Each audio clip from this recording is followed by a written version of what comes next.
Once you leave the trail back here, the bush decides how far you go. If you guess right, you come back with answers. If you guess wrong, the winner keeps you. There's a lot of flat ground back in these woods I need to get to. Not to build anything yet, just to lay eyes on it and take some measurements. Trouble is, once the snow's gone, there's no easy way to get in. Winter's the only time you can reach it without cutting a trail, and winter's also the season that'll strand you fastest if you guess wrong. Once I leave our trail, I gotta choose a line, and whichever way I take decides how hard it'll be to get back out. We've only seen a small part of our land so far. The rest of it stays hidden behind brush, swamp, and distance. Winter doesn't make it friendly, but it does give you a short window to get in, look around, and learn what the land's actually doing. Down there is a stretch that looks level and dry. If it works, it could be a field this year. Barley, oats, real crops. But before any of that happens, I need to know one thing. Does the land fall the right way, and is there somewhere for the water to go? And just as important, what's the right way to get in and out of there all year? Getting there means running a snow machine through country I've never seen before. Slow, technical, and unforgiving. So before I pointed the Alpine anywhere, I asked Roger what he'd do.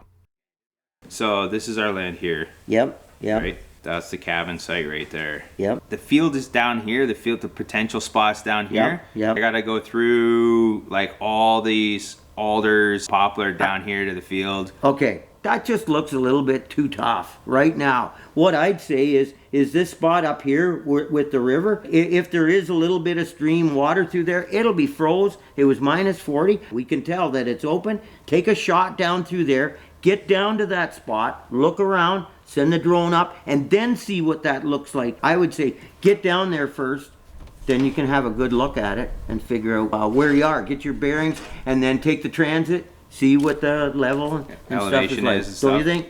Yeah, I think that's a good idea. Because you don't have trees and stuff on there, and she'll be froze. Yes, there'll be a bunch of snow. We know, like she can handle her, right? Yeah. But then you kind of be able to get the drone up and see, and you kind of like, hey, this looks pretty good here, or whatever. Anyway, because that's the last thing you want to do is go down and get into a wedge of trees, and then then you got to start winching, right? Whereas this is a straight shot, and this is the time of year to get down there and see what the place looks like. Yeah.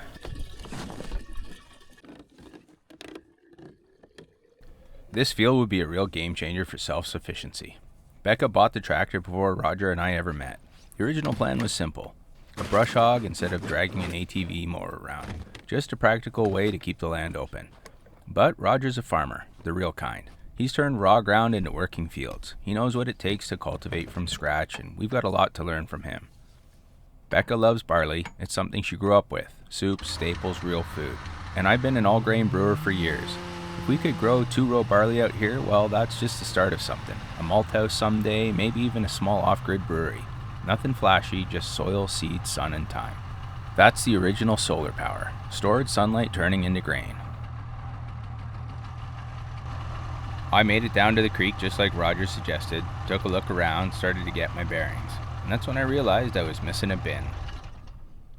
Did this again. Lost the bin. Not easy to turn around here.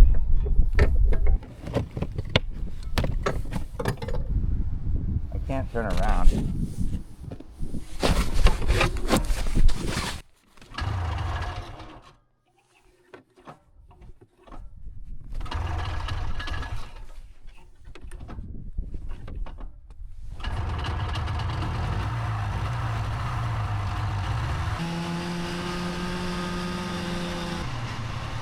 So I figured I'd just keep going to the cabin, use the turnaround there and come back for it. But in a rush, I missed the turnoff. Not knowing how much trail was left ahead, I didn't want to commit any further. So I tried to muscle it around.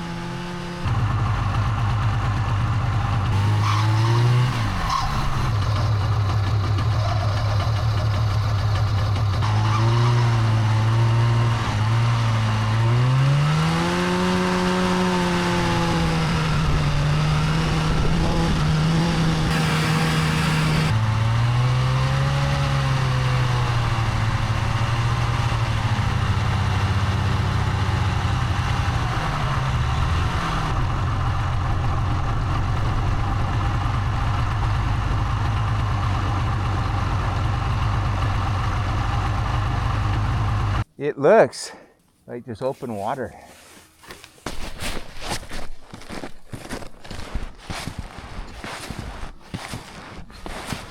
You know what that is?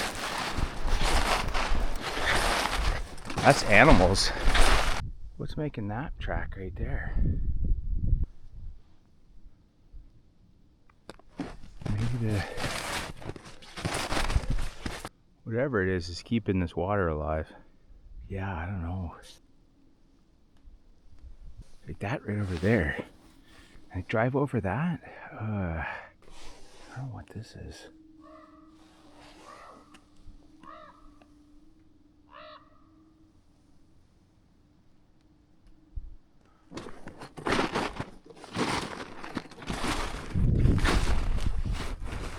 It's definitely not froze. Oh. Ooh. Look at that. Started to go down. You better be careful what I'm doing here. Oh, this is a beaver dam. Like water on this side. Of course it's a beaver dam. Still, I'm standing right in the middle of it. Not good. I better mosey on my way to this side. I don't know. This is going to take another call to Roger. What's crazy about it is that's supposed to be downhill. That don't look downhill. That's uphill. The Alpine can make it over as long as it doesn't get any wet stuff.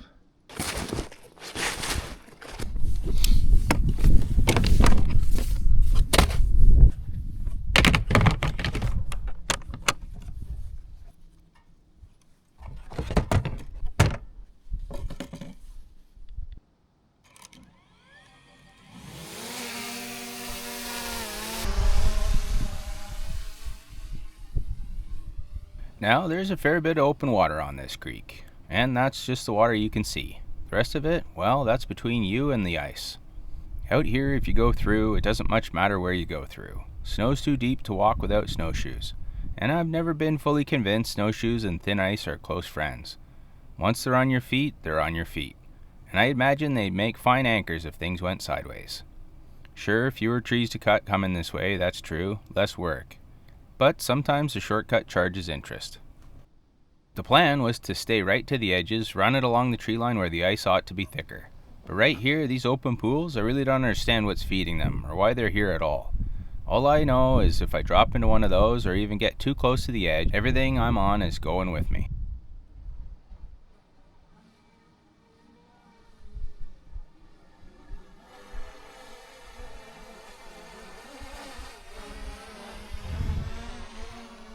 Well, the creek had its say, so that leaves the other way in. I can head down towards the cabin and start picking a line through trees, find a place where a proper trail ought to live. It's more work. Measurements are harder when you're stepping over deadfall and tripping on roots. And come summertime, you never really know if you built yourself a road or just a scenic tour through a bog. But if I cut down to the creek, then I only have to cross it. Crossing a thing is different than riding alongside it, hoping it stays polite. And at the end of the day, safety's king. The trees will complain a little, but they won't drown you. That's it.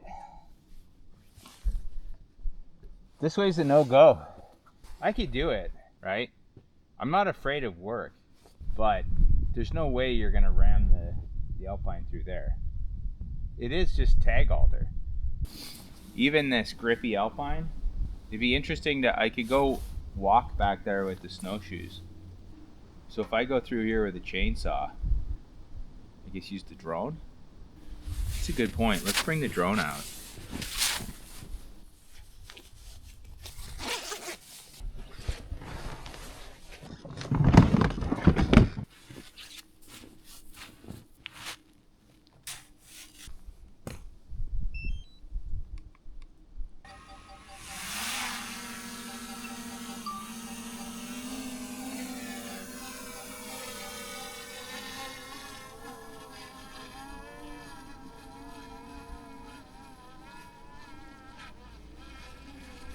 See, there is like a path here. It's right there. This is what I saw. Look at that. Oh, this drone is like, is so keen. If you can't see it from down here, is it this one right here? Where the field is that we want to put in, but I really can't see it. We have so much land there. Like, you fly over it like that and you're like, ooh. Certainly now's the time to get on top and head down that way. I'll talk it over with Roger, but I already know where this is headed. It's gonna be the hard work version. Tomorrow I'll be back with the chainsaw and the gear and we'll start cutting in the trail proper. It's really the only option left that makes sense. For now, I'll take a quick look at the cabin, drop off this power system we'll get to later in the week, and let the land sit with the idea overnight.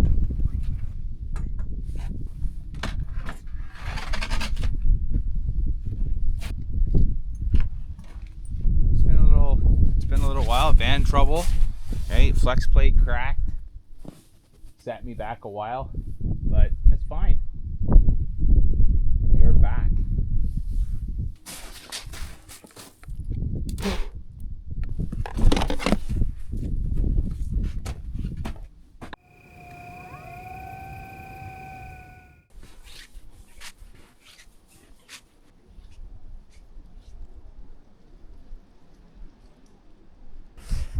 I took a picture for Roger yesterday. It doesn't look that bad, but it's way worse. Like when you're here, it's way freaking worse. It's this way. I marked it yesterday, but I can't even like walk through there with snowshoes.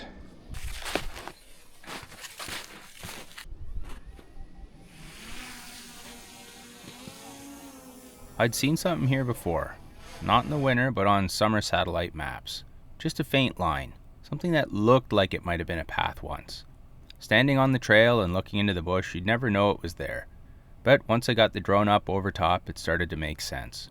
You could line things up and see a strip where the trees were thinner. Ground that looked like it might treat the alpine a little kinder. So today that's the plan. I'll hover the drone over that line and walk it in with snowshoes. Just follow the drone like a crow flying ahead. It's not fancy, but it beats cutting a trail blind.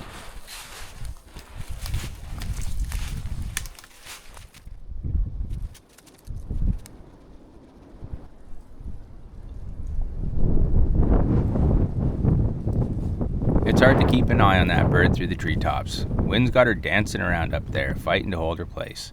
Truth is, I almost didn't put the drone up at all. Days like this, it feels like asking a favor from something that just doesn't owe you one. But I needed eyes over the bush, so up she went, and I did my best to follow.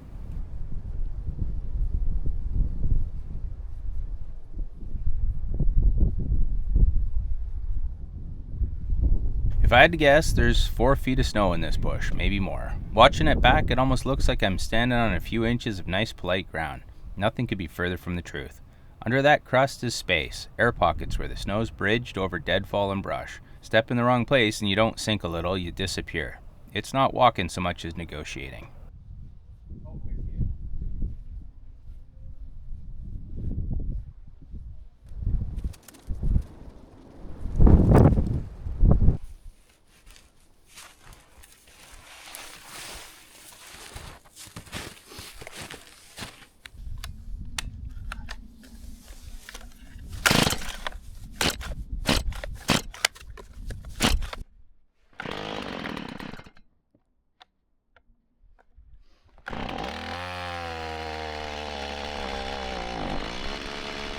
Nothing will wear you down faster than the thought of cutting a trail through miles of bush. That's not what this is. Right now it's just a section, tag alders and poplar, one choke point that needs to be opened up. Enough to reach a trail I'm fairly sure already exists beyond it.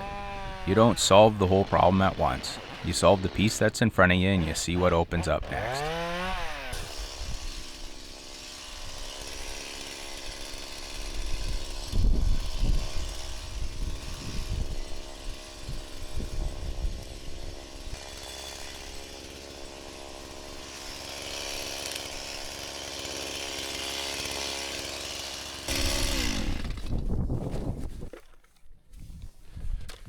So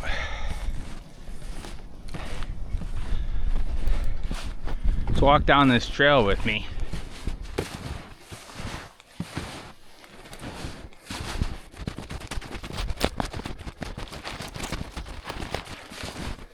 So this is the trail this way. And what's kind of cool, which is down here, this clump of trees, it's like on a slope right there. the earth is angling down. Even over there, it's a good slope that way, which is really cool. This is like the first time that I got to see our land, this part of it. And here you can see it's a downward sloping trail. It opens up there, so it's going to be easier to get through.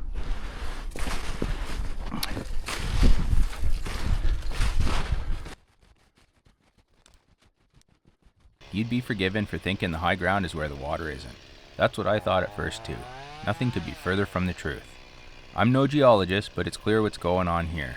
Underneath it is all heavy clay, likely laid down by the river over thousands of years. On top of that sits a foot or two of organic soil. No rock, no sand, just decayed grass, leaves, and trees. When the snow melts and the spring rains come, that organic layer holds water like a sponge, and there's nowhere for it to drain. It doesn't matter if you're at the highest point on the land, the problem's the same. That's the boreal forest in northern Ontario. You only have to look at the highways to see it. Roads built up on crushed rock and sand just to stay dry. But it's not all bad. The driest ground isn't the highest, and it's not the lowest either. It's the land with the slope. Grade is everything. Where there's fall to the land, the water has somewhere to go. And that's the trick, not just here on the trail, but with the field we're trying to reach.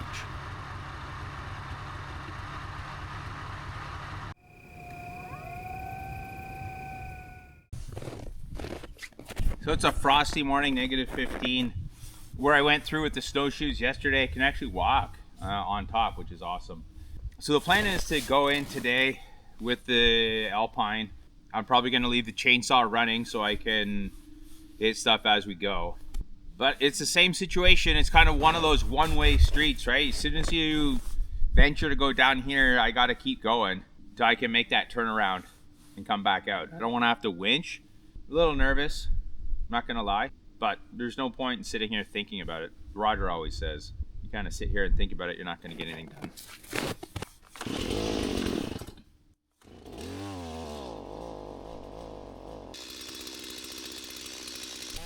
Right now I'm trying to make a proper way on and off the main trail. Not just a hard left into the trees. Something with a bit of a curve to it. A turning lane if you're feeling generous. This will be the trail down toward the creek, or the trail toward the field. Depends on which side of the day you're on. Either way, the idea is simple. If the Alpine can ease into it without a wrestling match, I probably picked the right line.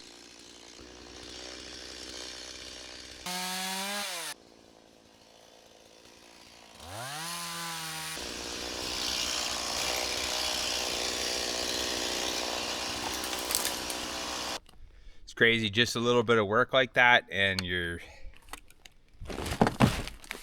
-15 suddenly feels like it's probably warming up a little bit now. I'm in the sun, so that makes a difference.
There's an old joke about how you deal with tractor thieves. Dig a big hole, fill it with sharpened surprises, then cover it over. Turns out I didn't need thieves. I built one for myself. I cut these tag alders low and on an angle down below the snow where you can't see a thing. Looks perfectly harmless, right up until you step somewhere solid looking and your foot drops into space.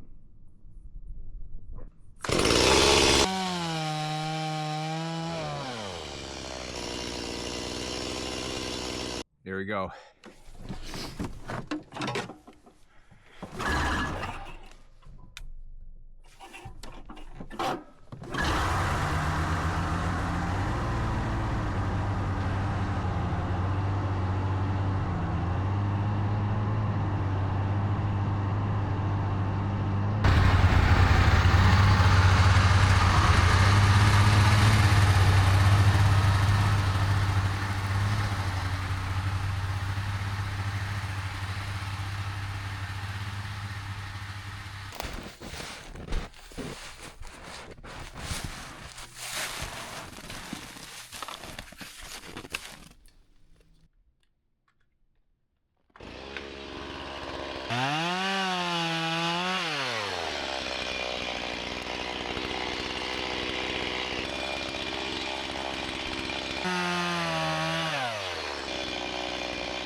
Go there and school me, tell me how smart you are, how clever you are because you watch something and hindsight is 20/20, and tell me about all the great plans that you have and the technique. Just blow it up. Blow it up.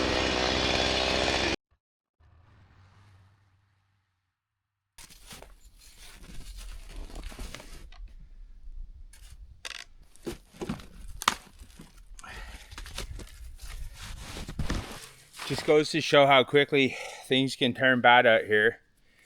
I stepped into a sinkhole. My snowshoe went way down. I couldn't get it out. I didn't have a coat on, which was stupid. So I had to I couldn't get back out. I had to dig into the snow with my bare arms to get the snowshoe out, and I was able to use the helmet upside down as something to kind of push on, almost like a snowshoe for my hand, because there's just no way to get back up. And I thought, this is so stupid. Like, it's warm in the air, but not in the snow. And now I'm kind of nervous about being down there because the snow is so deep. These trees help it's almost like reinforcement in the snow. My hands are burning. Caught myself pretty bad. Must have been pushing down into the snow. I couldn't feel anything. My hands were numb. I panicked immediately, and I thought, I'm in trouble here if I don't have my coat on, and at least with the coat you can lay in the snow, you can crawl. I had to set the chainsaw right down into the snow.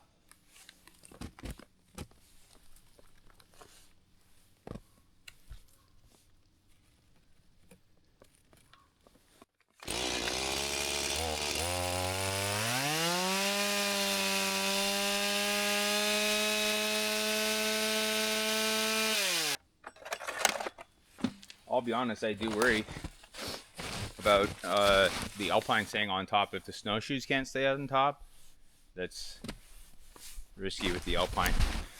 I don't know that the alpine might have marginally better flotation. I don't know, I should do the calculations. It's got a wider stance, so it's less likely to hit a pocket.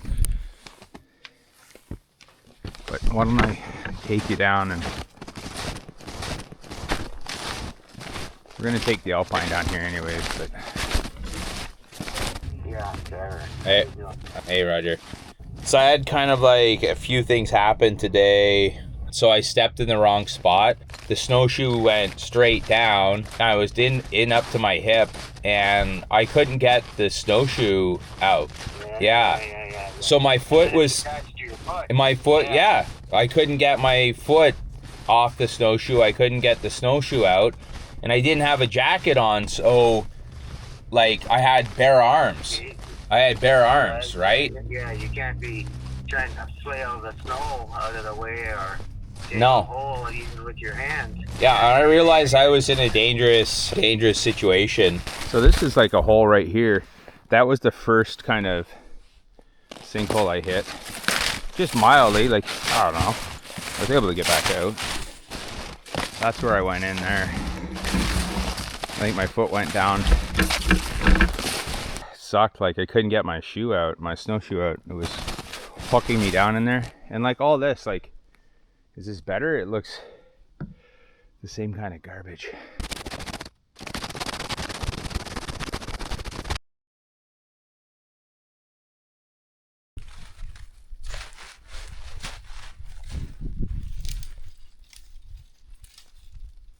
There we go.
Okay, in deep snow, what you gotta do right off the bat is step all the way around.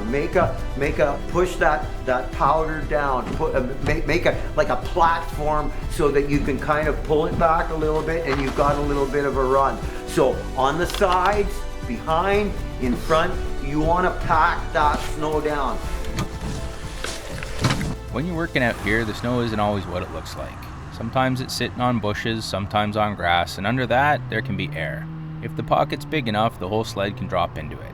Snowshoes, snowmobile, doesn't matter. You fall through, you're stuck. Sometimes under the snow. You can usually spot the risk. If the surface isn't flat, you pay attention. I walked this section with the GIS map, lining up a path to the creek, the spot Roger and I talked about. That's the crossing that gets me to the other side.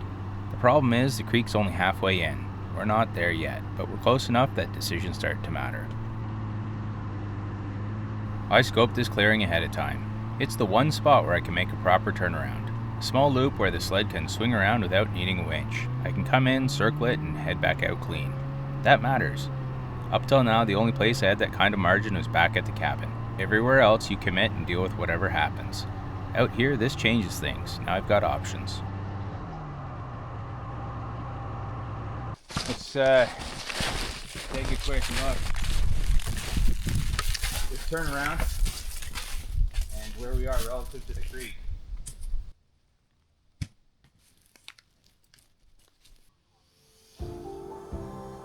This is the spot. Roger and I think this could be a good place for a bridge someday. Something semi-permanent that the tractor can run over if the trail proves out. But that's later. Right now I've got to figure out how to cross it on snow. And I won't lie, this is the part that makes me uneasy. Out here there aren't many options if things go sideways. You can't wear snowshoes, you can't test it halfway. You pick a line and commit. The far side's more open than this side. Fewer trees, thinner bush. If I choose a line carefully, I can make real progress once I'm across. Especially if I switch to the Ram-a-Lam. First though, I've got to get there. But that's a worry for tomorrow. And this right here, folks, looks like an open field with good drainage. Not a lot of trees to come down, mostly shrubs. Bring the tractor through with the bush hog on back and start making some land. I won't lie, seeing this is pretty exciting. If everything pans out, tractor gets down here and we're growing some crop, that'd be a big win. Something Becca and I have been dreaming about for a long time.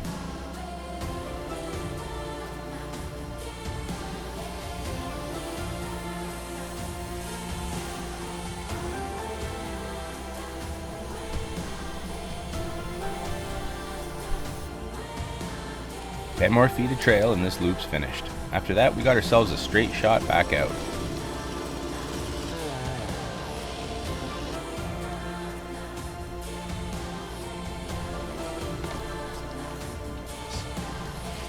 Okay, time to run the trail back.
Hey, Roger.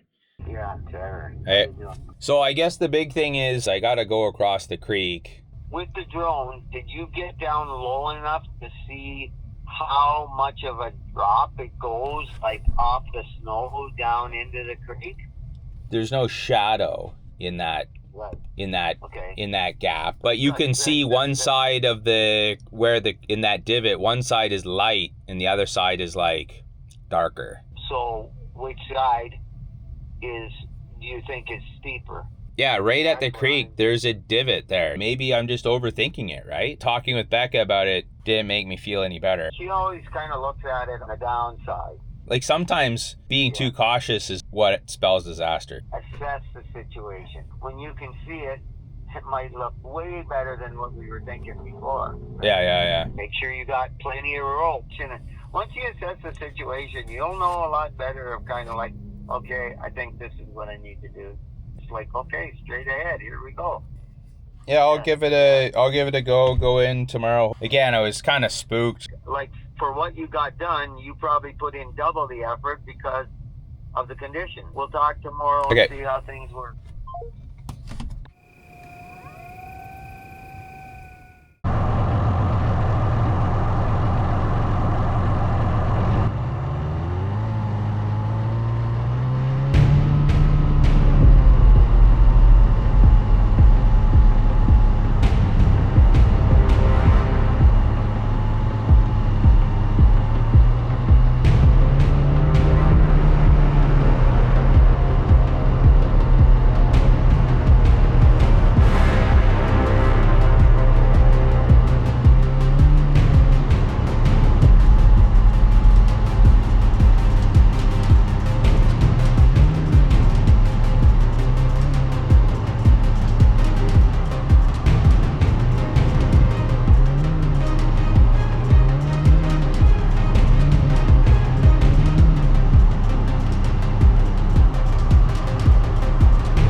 So that's a creek.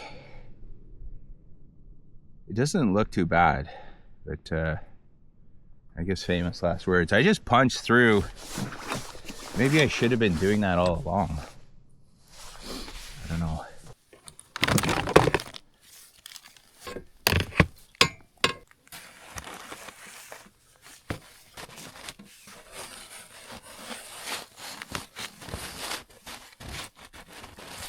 Sometimes out here the wise thing ain't to charge ahead. It's to slow your boots, settle your breath, and reckon with what lies in front of you. The bush doesn't forgive haste. It doesn't care how eager you are.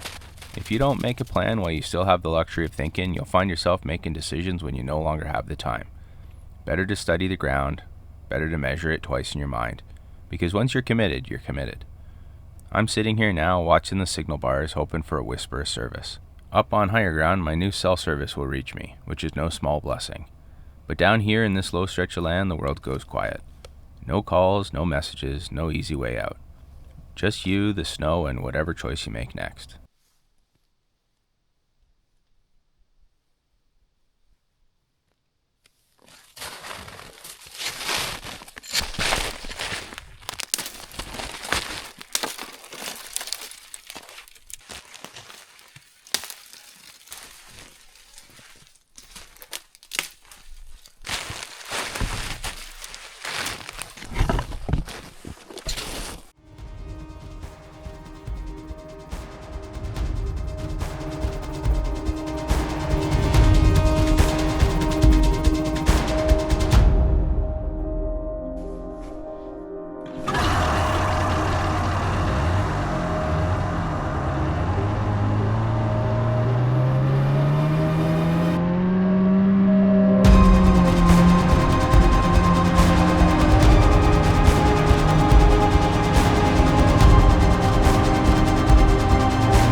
Plowing through the shrubs and picking my way between the trees has been the fastest way to make ground out here, where the bush opens up just enough to let you through. But even with careful planning and a clear-headed mind, finding a clean line is never guaranteed. You can read the land all you want, you still end up boxed in. 3-inch poplar will stop you cold. Doesn't matter if you're careful, doesn't matter if you're patient. You're still not pushing through that on snow, even with the alpine. Still, judging by the distance covered today, something's changed. The ground's opening up, the lines are getting longer, and for the first time on this push, it's clear we're going to make it to the field.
4 days, that's what it took to get here. This is the field. We chose this spot because it's already open. Not just the trees, but the ground beneath them. Fewer roots, fewer battles before the work even starts. The drone can't show you this. You have to stand here to understand it. There's natural grade to the land, drainage, direction, potential. After 4 days of pushing through the bush, this is where the work can finally begin.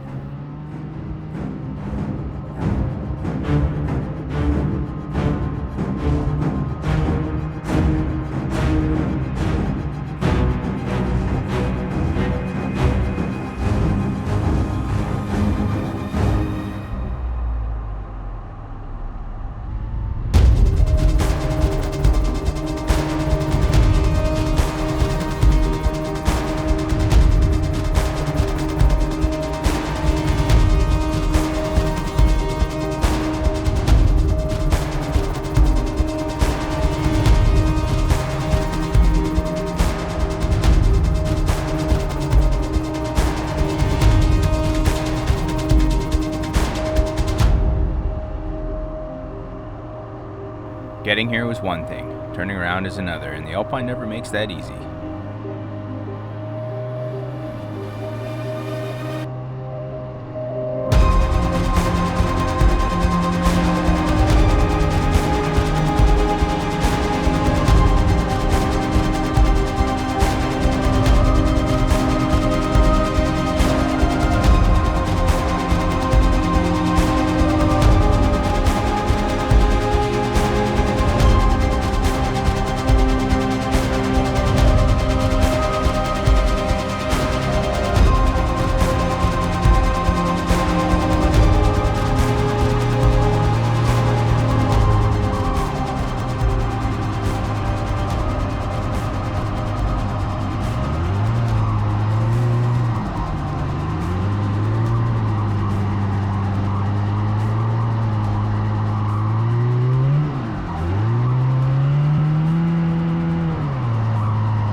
When you're stuck like this, fighting the snow, you work hard.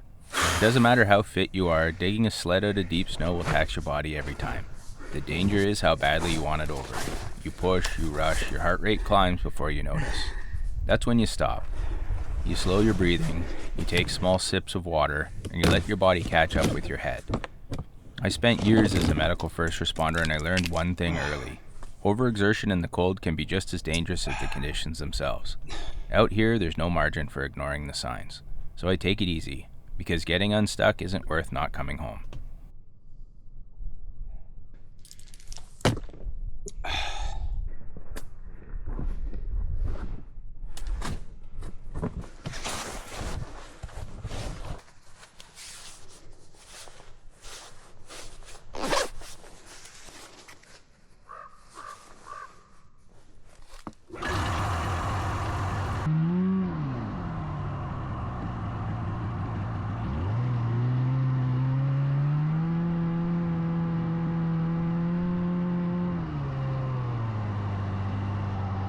Didn't plan it, just unlocked an alpine skill.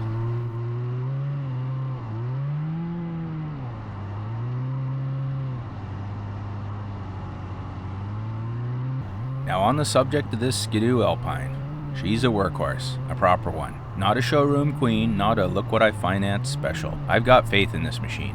I can point her deep into the snow, into brush, or into country that hasn't seen a trail in decades, and she just settles in and goes to work. Slow, sure, but steady. There's a whole crowd of fellas out there who spent $20,000 on a snowmobile. $20,000, and they're real concerned about my 50-year-old sled. Real concerned. So concerned they feel the need to tell me about it in the comments. And listen, I get it. If I spent 20 grand on a sled that needs 6,000 RPM just to stay afloat, I might be defensive too, especially if my wife watched the channel. Now I'll tell you something. I wish they still made sleds like this Alpine.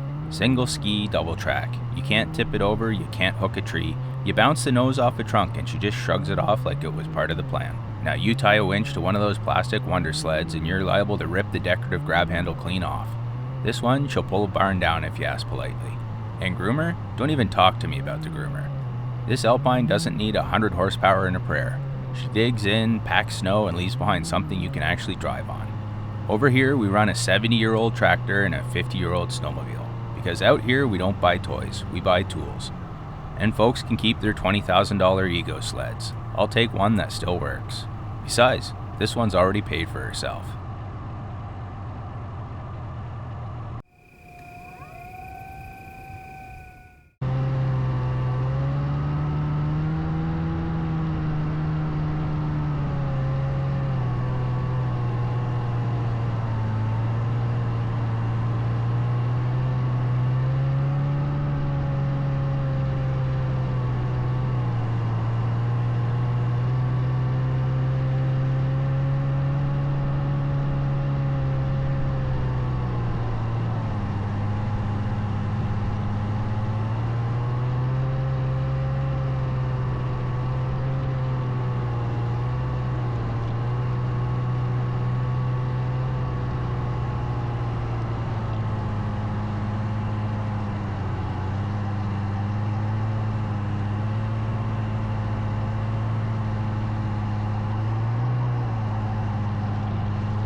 So the snow's up to here.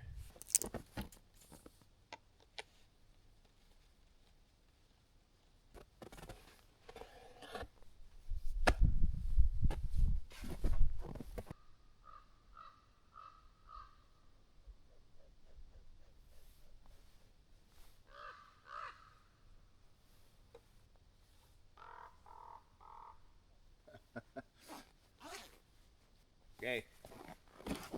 So it's got 1 centimeter accuracy. 1 centimeter, so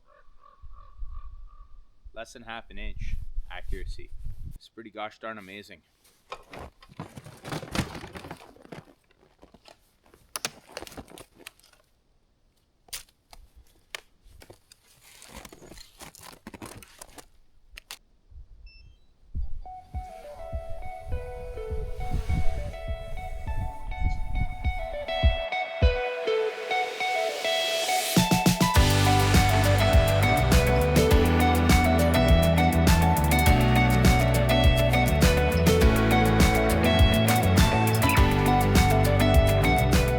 Pay close attention here, you'll see the land falling off to the left. It's got a proper grade to it, about 8 feet over 250 feet. Call it 2.5 meters over 80. Enough that water knows where to go. That's the difference maker. And if the slope isn't quite enough, there are old ways to help it along. Tile the ground. Give the water a path, let gravity do the work. That's how it's always been done. You don't fight the land, you listen to it, and you work with what it's already trying to do. That's what makes ground like this worth the effort.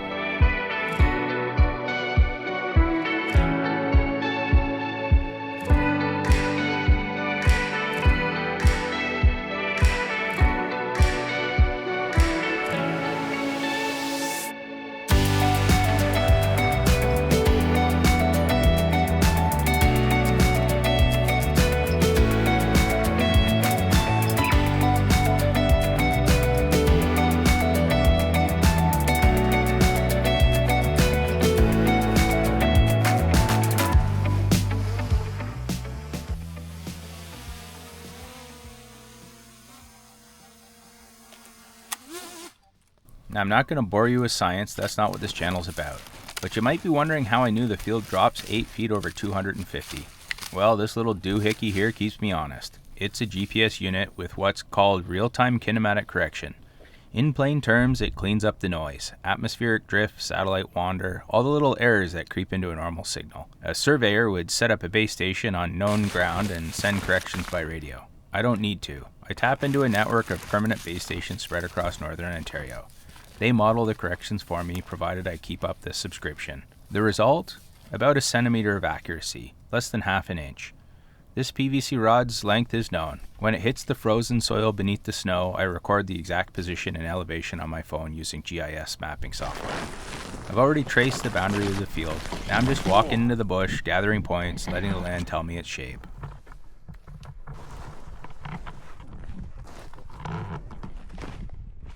I didn't film most of it. I passed through country that was just magnificent. Wild in a way that doesn't translate to a lens. I wish I captured more of it. I was nervous at first. Went back and strapped on the bear spray. There are bears sleeping in these woods, no doubt about it, and I've no interest in stumbling into one unannounced. But somewhere along the way, the nerves gave way to something else. When my boys were younger, we used to play Minecraft together. A big part of that game was wandering, crossing land, entering new biomes, discovering what lay beyond the next rise. And today, walking this property, I felt that again.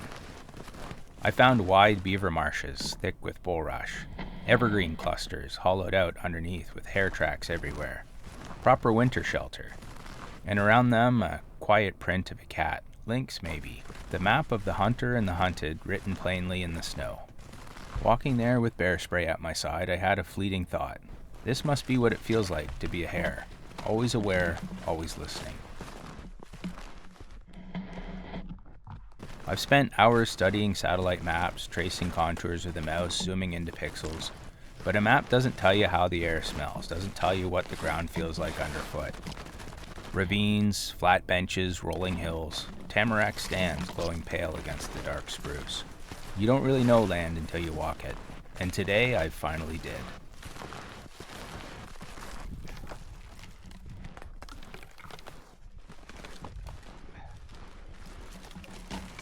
And then I retreated to the lifeboat. I took all those points I gathered and finally sat down to make sense of them. That walk traced a long, winding loop through the bush, about 3/4 of a mile, through trees, across 5 feet of snow, through places you'd never pass in summer. But it paid off. Those points became a contour map. Top to bottom, there's about 12 feet of elevation change, roughly 4 meters. It's a start. The truth is, the map only gets better the more time you spend on the ground. The more points, the more walks, the more corners explored. And I loved every minute of it. There's so much detail out there, ravines, benches, rises, you'd never notice any other way. Capturing that shape, turning it into something you can study, that's half the fun. I'll get back down there soon. Collect more data, maybe film a bit of it and show you the highlights. And when I do, I'll show you the map, a 3-dimensional view of the land, with the rises and falls brought into focus. I did walk that field over like 250 feet long. It drops 8 feet. Okay, geez, that's a fair bit of a drop. Like, that's good drainage. That's what I'm thinking. Like, it's not too much, yep. Where it's gonna kind of run, but like it's decent. That area that's open up there on the land is about half an acre of property. The big benefit is there's no roots, right? There's nothing. Right. There's a couple trees there's nothing you gotta dig up. First thing for us to get is I would get you like about a 10-foot C shank cultivator, because that's a little, just a 3-point hitch, and then you can carry it wherever. 10 feet, you're not too wide to get down the trail and stuff, eh? You know, we could probably get something like for $500-600. There's no mineral stuff in there. There's clay underneath, right, but there's no mineral in the actual soil. It's just organic stuff. Yeah. Now, roots are going to be a problem. So that's why I'm saying get a C-shank cultivator, because then that way it's a little bit tougher. It can pull some stuff up. if I go with just the bush hog, get it right down. Oh, yeah. Is it possible to throw seed down on the ground? Do you have to plow it? It's hard to say. Like, depends on how soft the ground is. Like, yeah, you can throw like some oats, barley down. What will really grow is wheat, okay? Because wheat just needs to get a little bit wet and it'll start to grow a lot easier than oats and barley. You want to grow some barley, or you want to keep the good drainage land. Okay. Okay, sounds good, Roger. We'll talk to you later. Bye. Have a good one. Okay. Yep, bye. Okay, bye. Look at the snow. It's like beautiful. It's got this crazy look to it. This wide track Alpine lays down a trail like a sidewalk. Flat, packed, something you can walk across without thinking about it. Not many sleds can do that right out of the gate. But walking isn't the goal. We need to start hauling lumber and metal, roof, siding, real weight. To do that safely, I need a trail that stays flat under load. No bumps, no surprises. Right from the start, Roger was clear. The Alpine was the right machine, because we could pull a proper groomer behind it. So we looked at what was out there, and for the price, it didn't make sense. So instead of spending $1,500, we spent about $300 on aluminum and a bit of elbow grease. One thing the experienced groomer guys all agree on is this: if you can't control the cut, you can't control the load conditions. So that's how I control the groomer up and down as I'm driving. That summer's coming. I don't want to say it yet, but man, the sun is like up and it's bright.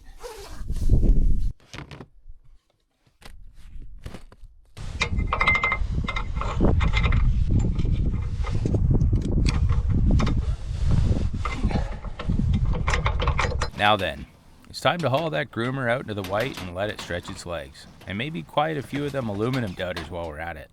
There's been some chatter. Steel's stronger than aluminum, they say.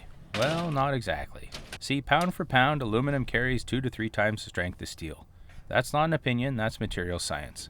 If I had built this thing at a 1/4-inch steel angle instead of aluminum, she'd weigh about as much as a stubborn mule in February. And for what? Strength we don't even need. Now sure, if this was a cost-only job, if we were welding scrap behind the barn and calling it good, maybe steel wins on price.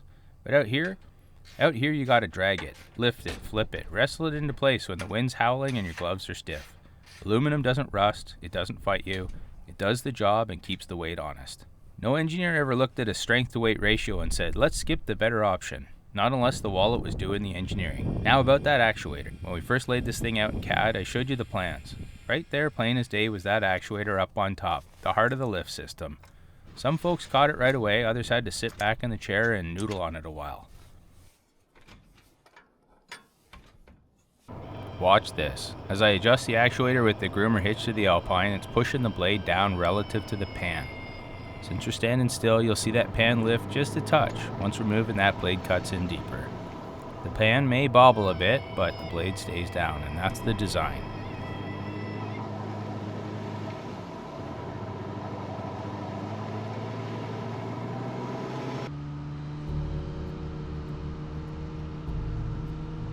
You might have seen earlier tests, but out here on the land, the goal's simple. Pull the dips out of the trail. As the Alpine drops into a low spot, that blade shaves the edge and throws the snow right into the dip. Climbing back out, it does the same on the other side. Run it back and forth enough times and those dips start disappearing. That's how you keep your speed up down the trail.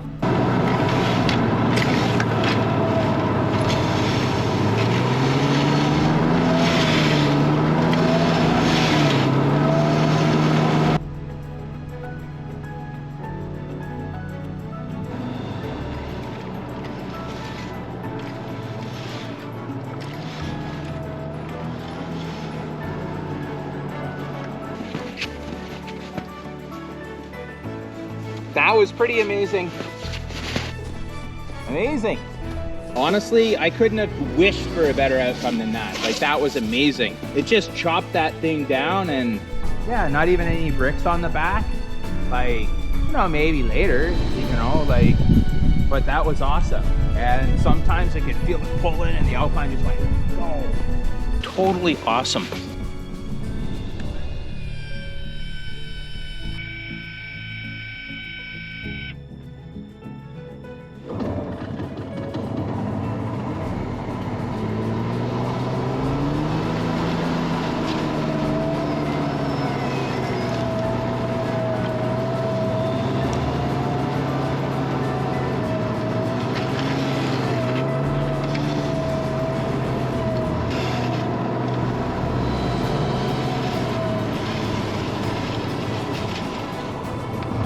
honestly, I have other things to do, but I wish I could just run back and forth and groom some, because that was awesome. That was really amazing. This thing it's solid. It works like a charm. Let me just unclip.